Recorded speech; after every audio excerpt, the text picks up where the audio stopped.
The Nerd Academy podcast is released weekly at 12 p.m. Eastern Standard Time, available on our website at www.thenerdacademypodcast.com and wherever you listen to podcasts. You can find the Nerd Academy podcast on Facebook, Twitter, Instagram, and YouTube. You can also help support the show by going to patreon.com/The Nerd Academy podcast, where every donation allows us to bring you more exciting content every week.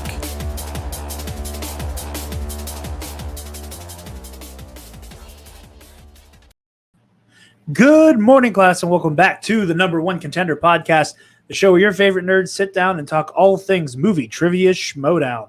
I'm your host, Jarod the Dark Jedi Bachman Stubbs, and joining me yet again is the member of the usual suspects, co-host of the Basement Yard podcast, hopefully future competitor on Legends of the Hidden Temple, Frank the Animal Alvarez. Oh, I like that last one. That last one is getting me feeling all sorts of how you doing. What's up, bud? How are you? Thanks for having me. I'm great. I'm glad to have you back. You are our first returning interviewee. Boy, do I feel lucky. Do I? Punk. Yes, I do. That's the answer. But yeah, it's great to have you back. I think this is also our fastest turnaround time on an interview, like compared to like when something happened. Yeah. I mean, hey, man, you saw the match got announced and you were like, I am not. I am on it. Let's just, good thing that I walked away with a positive note than a negative, because you would be getting a very different interview tonight. Well, we would be wanting the interview nonetheless. Also, thank you for making it sound like I'm even remotely good at my job. Who's better than you? Who is better than you? Lots of folks in this network, but that is your co-host out getting food again? Is he out getting at Sheets? No, Travis is not at Sheets this time. He's actually at work. Is he working at Sheets? Because that would be full circle. No, he works at our local Walmart, unfortunately. Okay, all right. I say unfortunately like it's not a good job. He's good at what he does. There are people that he wants to commit acts of terror against there. I get it. I worked at Target for a while, so I get it. Yeah. No, I feel bad because a lot of the time the fun interviews, or not all the interviews are fun. I gotta fix that. Sounded funky. One moment. There we go. No, Travis's work schedule never lines up for the interviews, and I always feel bad. And the last interview we did, we had Chance Ellison on. And we were so stoked for it, and then right as that happened, he had a dental emergency, and everybody who listens to the show is probably like sick and tired of like hearing about Travis's teeth for the this guy can't catch a fucking break. So he ended up having to so it fell on a weird day because like Travis is off on Monday and Wednesdays, and I'm off on Mondays but get out of work every other Wednesday at a reasonable time to record stuff. But he also streams on Wednesday, so it's super tenuous. So we got Chance locked down for a Monday. We were like, oh man, this is gonna work out perfectly. This is everything we needed. And then he went to the dentist, and the dentist was like, we have some work to do, my friend. Well, it's all those big gulps he's been getting from Sheets, probably. And those are not doing him any good favors. And then I felt so bad because it's like while I'm talking to Chance Ellison, the corruption boy over here is talking to the Cobra. He's in the chair just getting shit pulled out of his face, and I was just hanging my head. I'm like, I'm so sorry, buddy. Hey man, you got to do what you got to do. You got to do what you got to do. And I feel bad that Travis probably won't be bursting through with Sheets this time, but I am still excited for this interview nonetheless, coming off the heels of a big win against Jessica Schloth. Congratulations on that, my friend. So I'm just going to ask you, I want to talk about this match because it was really fun to watch. I was on the edge of my seat the entire time. This is yet another chip away at the fact that I would bet our monthly Patreon income that this is the most sudden deaths in a single season. That's we're far. not even, and like we're not even and we're only halfway through. Yeah, roughly. Like we're not even at collision yet.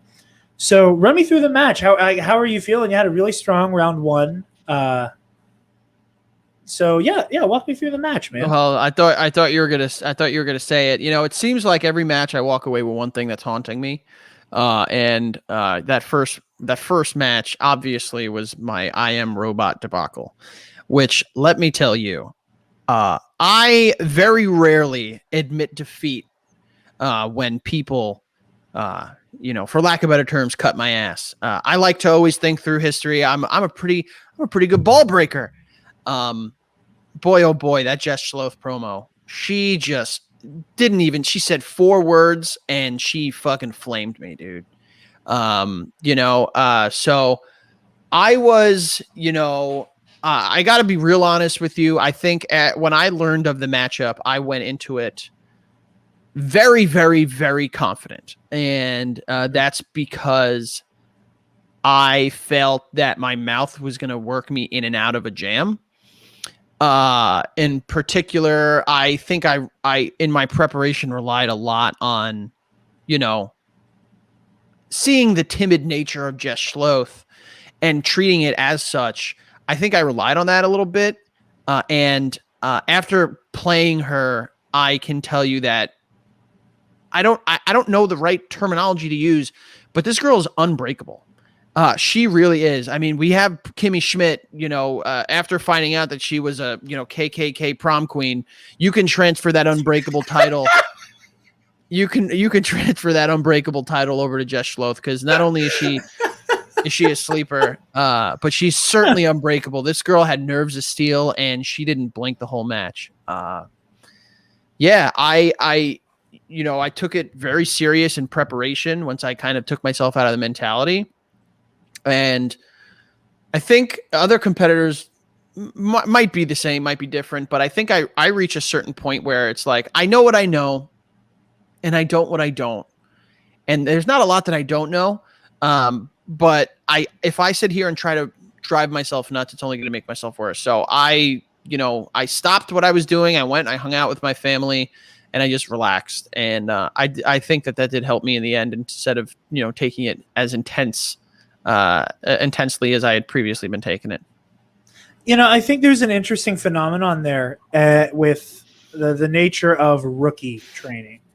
Like when you're in your rookie season, like somebody, just talking about people we've had on the show already as well, like a Chance or a Laura Kelly, there is I've been around long enough to know where my weaknesses are.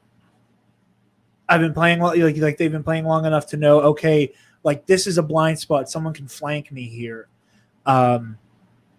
There's kind of like a weird nature with a rookie player that I think you kind of like alluded to there, that you don't know what you do not know until you go, okay, well, this category slapped me in the face, so I gotta, I think for the most part, it's easy to watch game tape and to say like, oh yeah, like this person clearly doesn't know what they're doing in this category. And I believe legitimately that no one can watch my matches thus far and say, oh, that's got to be his weakness. Because not only have I not given off any ideas as to what I could be weak in, but I think that in my preparation, I have tackled more of the stuff that I might not be as strong in. So I'm still figuring out, where my weaknesses are, as I think everyone else is as well. And I do think I have I'm a couple steps ahead, because the moment I'll figure it out, that's where I direct my gameplay to. And then by the time someone else figures it out, I'm already on it. And I don't think I've been put in an opportunity yet where someone has quote unquote exploited a weakness. No, I don't think you can say that. I think both of your matches have just been absolute brawls. You had your fight back against Lomas, and then here, this went to sudden death, which we'll be talking about. And again, like I can't think of anything that's like really a weak. Like SNL movies was your round 2 last time, right? No, my round 2 first time was Jimmy Stewart. Jimmy Stewart, that's right. And then I'm thinking round SNL movies because of that Tommy Boy question we were both laughing Yes, no, that was my 5-pointer, which that's right. the internet so lovingly decided was too easy for a 5-pointer, and I think I got it came back around and got me this match because that 5-pointer, right? That was a tough one. I'm not gonna lie, but I guess we'll get to that when we get to that point of talking about the match. Oh, I'll just say in general, like I think something like Jodie Foster, like playing along at home, that's something that like I was like, ooh, like I'm not gonna get jack shit here. Mm-hmm. I'm not. I like playing along. I'm not gonna pick anything up, and I was like, well, I look forward to seeing how he navigates this, and I think that's that kind of broad category that it's not. You're not looking at something that's going to have a lot of like it jumps out at you pop culturally, or it was a big popcorn movie that everybody saw or is tangentially aware of. Like Marvel movies was on the wheel or something like that. But yeah, it was. I didn't remember. I'm sorry. Continue. No, you're good. I only remember because I was hoping it would get spun. I like when IG stuff shows up in singles because then I feel like I'm good at it. Or singles, that is. But yeah, no. So round 2 goes by. We get Jodie Foster. And Sam, Kate's ribbing aside. Well, I'm sorry. I don't mean to cut you off. Back to what I was saying, though. The round 1 question that's going to haunt me from this match forever is Stardust. Because I always in my life have confused Golden Compass and Stardust. And I know the people that are fans of the league, fans of the show are going to tell me, like, they're so different. One is so good. One is not. I was so caught up in every other aspect of life in 2007 that it was just... I cared about the dumbest things at that point in time. So not knowing Stardust is going to haunt me. And it is, I always wonder how the match would have been different if I got that. I mean, it's questions like that can change things, and things shook out a certain way where you had the opportunity to get into that, really nitty gritty fight at the end there.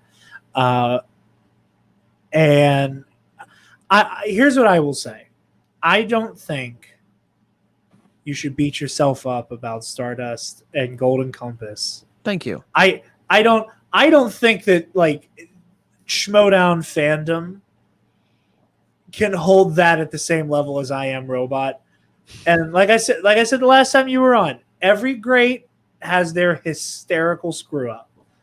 You got your Jane Fondas, your Flash Gordons, Bespin, they're all out there. Triceratops tops. Blue Fairy. There's a bunch of them. Commander Bly, it's all out there. If you have something people can meme, I think that's a good. Your rookie season, I think that's a good sign. That's what I will say. Thank you. I appreciate that. But yeah, round 2, without tipping your hand too much, how are you feeling about Jodie Foster when that's what you were stuck with versus Stephen King? When I first saw that wheel, I felt great about the whole wheel. That's why I had no qualms with spinning again off of Stephen King. Stephen King is a category that I enjoy quite a bit, and again, without tipping the hand, I was content. I was actually quite happy with Jodie Foster because, again, first time seeing that wheel, looking at it, you hope to play to your strengths. You hope to not get weaknesses. But I saw that wheel, and there was nothing on there I was not confident in. And again, I not as strong as I had done in my previous matches round 2, but I enjoyed Jodie Foster when I saw that it came my way. Yeah, and again, you handled yourself well, and Kate's ribbing aside, I think that this continued to prove just Sam Levine. I love his dad energy when he's coaching. They're like, you're gonna go in there, you're gonna get it, you're gonna do well, kid. Get in there, you're smacking on the ass or whatever. He's quite good at those ass smacks. He does them to me quite a bit. Electronically, obviously. That's the one thing people don't know about The Usual Suspects is that Sam sent us all paddles, and whenever he wants to give us a nice little smack on the butt, he asks, us or someone else that might live with or around us to just give us a little love tap in his honor. And he is quite gentle. Yeah, if you guys pay attention, every time after Sam speaks, there's a little like wipe. Mm-hmm. What they're doing is editing out someone getting smacked on the ass. They're editing out the reaction because I mean, the animal is he's no games. He ain't playing no games. But that tap comes in and I'm a ooh, I'm a hi, hi Sam. So they need to edit that out to make sure we keep the allure. Be sure to tune into the live event this week with Ethan Irwin and Ben Bateman. He's going to get an ass smack all the way from Honolulu. Yep, that's right. I don't know if he's still in Hawaii or not. That was a big assumption. But yeah, so we move into round 3. Both of you guys miss your 5s. That I was surprised because for a hot second I was like, okay, we're going to hear an Andrew winner here. I really, even though like Sam might have been wrong with his predictions, but he gave the necessary hype. It was very like he and I would almost say he and Kaiser are like inverses of each other. Where like Kaiser just kind of says shit that like because of how confidently and intensely he says it, it ends up being inspiring, if not hilarious in a chaotic kind of way. Kaiser throw things against the wall and sees what sticks. Where, Sam Levine is walking around in a Velcro suit, and when he says something, he jumps right onto that, Velcro wall of his, and it's going to land every single time. Perception is your reality, and like what I'm going to say with Sam's like strategy, like with the pep talks and the sideline coaching, to quote the greatest Jedi of all time, your focus determines your reality. Exactly. So if you're going into that 3rd round and you're being told you're taking this home, you're about to put somebody in the dirt with this 5, let's go. Like, just projecting myself out there. Like that's the kind of thing I'd want to hear. And by that greatest Jedi of all time, you're talking about Master Plo, right? I'm talking about his BFF Qui-Gon Jinn. Oh, okay. I didn't know. Hey, I got some Star Wars knowledge. I got some Star Wars knowledge up in this brain. Don't you forget it. I would never. Plo, Qui-Gon, Ahsoka, Rey, Cal Kestis, Kanan Jarrus are like the 6 Jedi goats. In my opinion, to steal Scotty J-Rose very mouthful phrase from Bombad Cast, some of the greatest Jedi, some of the most Jedi to ever Jedi. That's a good way to put it. Yes, that and Last Jedi Luke. Feel free to comment as you will in the YouTube comments, but that's the best Star Wars movie, and I'll die on that hill. Last Jedi? Yes. I won't say the best, but it is certainly in my top 3. Frank, I knew I liked you. You like this, right? I knew. You like this, right? Yeah. Don't get me started on these internet weirdos. I have a feeling we'll talk about one later. Ooh. Interesting. I wonder whom also shares a name with a Star Wars character, if you're referring to whom I think you are. Dexter Jester?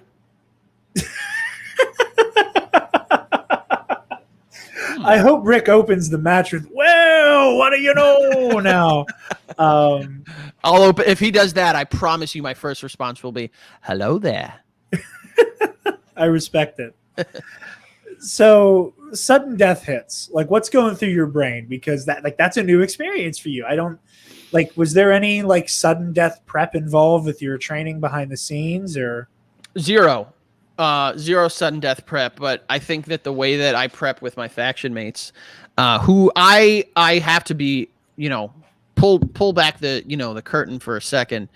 I need to be very transparent. Without the direction of Sam, without the assistance and tireless, study sessions that I've done with my entire faction, I would not be at 2-0. I owe this as much to, my own knowledge, I owe this to my own knowledge as much as I do to the Boston Badass, to Amaru Moses, to Ethan Irwin, to Liz Shannon Miller, to everyone that has taken the time to assist me. So, this really has a lot to do with them as well. I am so indebted to them because of the work that they put into watching me and each other succeed. I will say that it takes a very honorable competitor to say something like that, not glory hog on that one. So kudos to you on that front as well. But what was the experience like? Is like were there nerves there? I'm sure there had to have been on some level, but like the stakes are so much higher now. I mean, if you watch, I'm very, very quiet in my little pep talk at the end there from right before sudden death began. And it's because I was in game mode. My focus was on the match. I really did think that first question in sudden death was going to knock me out. I don't know why I just couldn't pull Lincoln. I knew it. I've seen it. I just wasn't able to pull it. And when I saw that she missed it, I was like, all right, you got another shot. Don't screw it up. And I was just focused. And if you watch the match back, if you see anytime I'm down writing my answer, I look up because I said, I know this. Let me check her. And I glance over at Jess to see, in that moment, what her mentality is, because my focus was getting my answer down and then figuring, getting an idea as to what she has going on in her head. I will say the Lincoln question threw me too. Because I was so confused. I got stuck on the Adam Driver part where I'm like, what the hell Spielberg movie was Adam Driver in? Well, I think it helped because I don't recall if it said 2010s or not in the question. But I think that just because of the, how long Adam Driver's been around, that helped kind of narrow it down a lot. Yeah. That's so the only one I was able. Sorry. That was the only one I was able to come up with. Like I said, after that after that miss, I said, like, don't screw it up now. Like, you got a happy birthday. It came 4 weeks early. Don't F this up. Well, I don't think there's anything more, was that it's a Hitchcock quote about like the bomb under the table. Talking about suspense. I think the Schmodown version of that is how long a certain baby carrot will take during sudden death when both opponents have the wrong answer. Yeah. I'm sure it felt like a couple years on your side. Wasn't easy. Let me tell you, it certainly wasn't easy. I mean, they are so good at what they do for a reason. And boy, it felt like he was waiting a minute or two. You requested a JTE on how long it could take before telling you. Basically, right? Got your questions right. Yeah. I'm sure there was an elation there. Like I can't remember who answered the question first on the last one. It was me. And I mean, kudos to the question writers. What an incredible question. This was the Jack Black one, Tropic Thunder, Nacho Libre. That was round one. That's right. The winning question was the great Khali made his feature film debut in what? That's right. 2005 Adam Sandler sports comedy. Yeah. Which, I am a wrestling fan. I don't think it's a surprise to anyone. I've talked about it quite openly. I heard the great Khali and I knew of 2 movies with great Khali. That's it. And then everything else was just filler. 2005, I said, okay, it's one movie. Adam Sandler, it's one movie, and then I knew what it was. But I do believe in that moment, it was the great Khali portion of the question that had me win, because if it was just 2005 sports comedy, and if they would have put any other actor in there, Burt Reynolds, Chris Rock, Nelly, William Fichtner, there are so many other people of note in that movie that she would have gotten that, but the great Khali, that big dumb idiot great Khali, helped me pull one out. And sometimes it's the finer details that are like, it's the hint within the question that gets you there. Like going back to the Lincoln question, I kind of did the same thing. Once I heard, I was like, yeah, Adam Driver has a cameo in it. And I was like for me, like retroactively, I was like, okay, like that should have been a giveaway, at least for me, because I was literally 2 weeks ago, or to some extent, Mike Doling, who's also a part of the network, we're talking about Lincoln and talking about the fact that Adam Driver has this like blink and you miss it cameo in Lincoln. So But yeah, it was really nerve wracking, and you could see visibly there was like a little bit of like a twinkle on like with the Great Khali part that you were like, oh hell yes, like the answer's in the question this time. Yeah, and Sam afterward had texted me, and he said, like, as soon as I heard Great Khali, like, because he knew, I believe he knew it was a wrestler. As soon as he saw, like, I was just like, bing, I went right down to my board.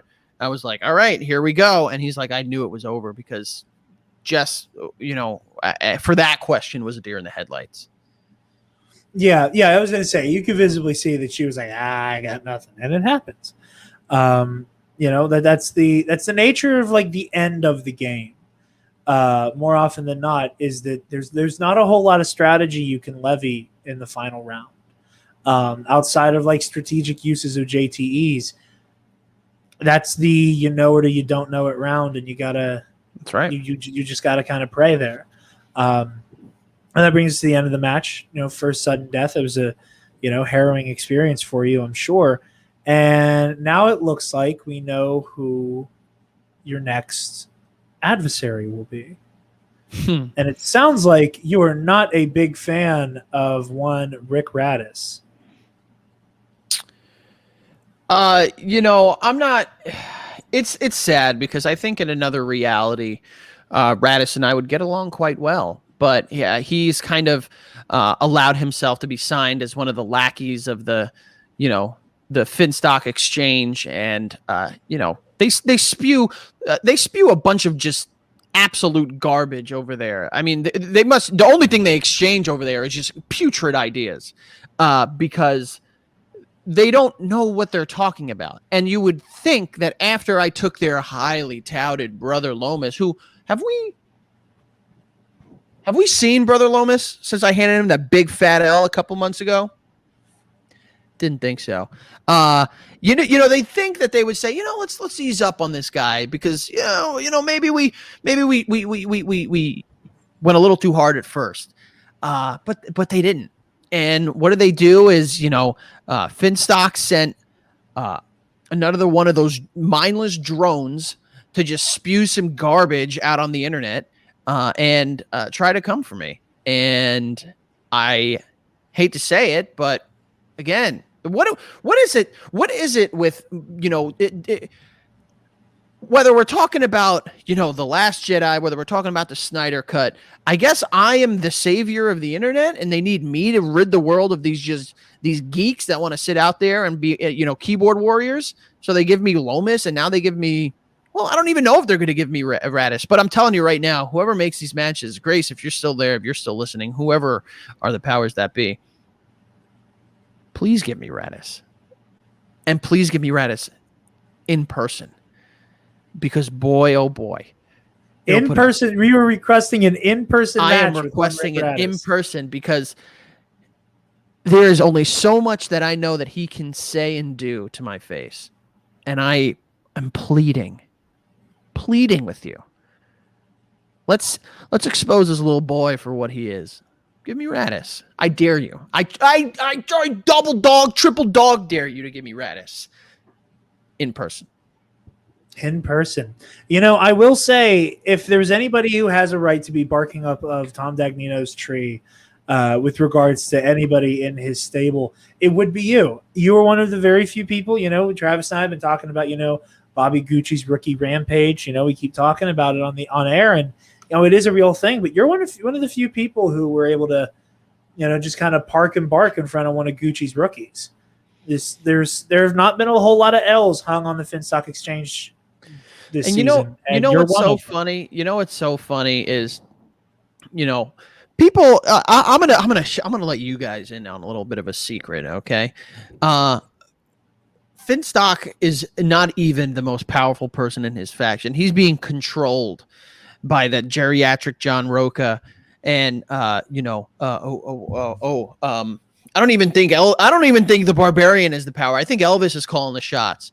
But it's like the ventriloquist, like the Batman villain. Exactly. Boy, the puppet, not the guy. Did they were they reaching out to me? Oh, we would love to have you. Oh, you'd be a perfect fit. Oh, what he doesn't tell you about that dossier is how many times he screwed up. And I'm sure that there's a redacted portion of that dossier that's all about the animal. And watch what happens if I get handed the Raddus. The Rick the Rash Raddus, as I've been calling him, because he's annoying like a rash. He's itchy. He gives off flakes. He's just a pest. Damn, that's I'm struggling to remember if it is in the interview we did the last time you visited the Nerd Academy, but I don't know if you remember, but I was theorizing on the other managers who I thought came after you. And I said I thought it was Gucci. So well, listen, I'm happy to have my theory vindicated there because listen, I don't like to share too much of my secrets because if I am anything, it is a trustworthy person. Of course. But boy, oh boy, were they in love with me? Oh man, you're so good looking. Oh my God, you have the passion that we need. Boy, oh boy, we need people at the younger age bracket to bring down this old side of the Schmodown. Because we got an old and I mean the suspects came out on top as we always do with the Finstock Exchange. We're still working at other things. Hey, you guys take your time. My favorite faction last season did not start out well.